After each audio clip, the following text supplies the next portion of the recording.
Ticket सैया ले लो urgent न रात आइल हो। रेलिया के टिकट सैया ले लो अर्जेंट न रात आइल हो। घर में रह पर जेंट न रात आइल हो।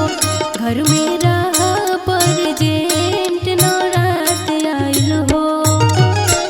रेलिया के टिकट सैया ले लो अर्जेंट न रात आइल हो। रेलिया के टिकट सैया ले लो अर्जेंट न रात आइल हो। घर में रह पर जेंट न रात आइल हो। घर में रह पर जेंट न रात आइल हो।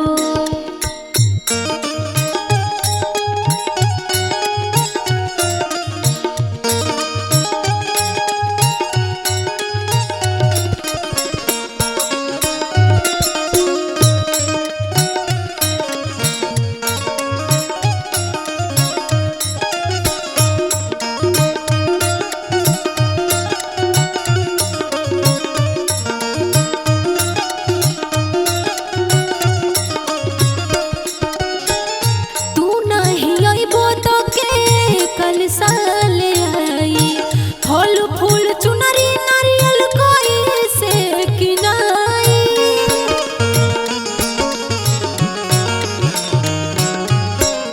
तू नहीं अइबो तो के कल साल आई फल फूल चुनरी नारियल कोई से किनाई।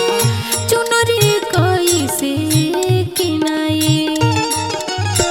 नौकरी सो 200 दिन ला हो जाए पुसेंट न रात आइल हो।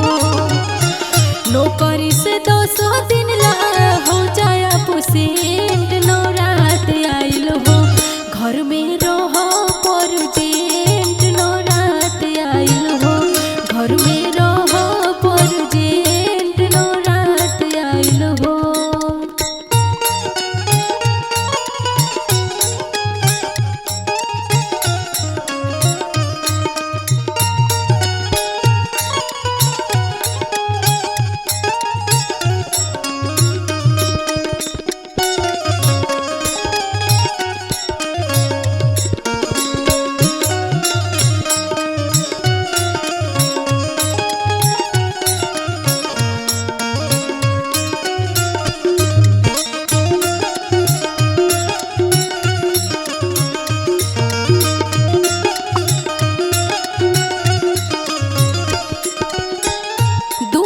परानी संघे पाठ कइल जाई।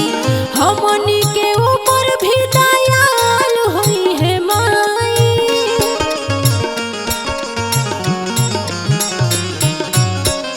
दोनों परानी संघे पाठ कइल जाई। हमनी के ऊपर भी दयाल होई है माई। बहुत दयाल होई है माई। बना तो हमारा ऊपर कसिलो कमेंट न रात आइल हो। बना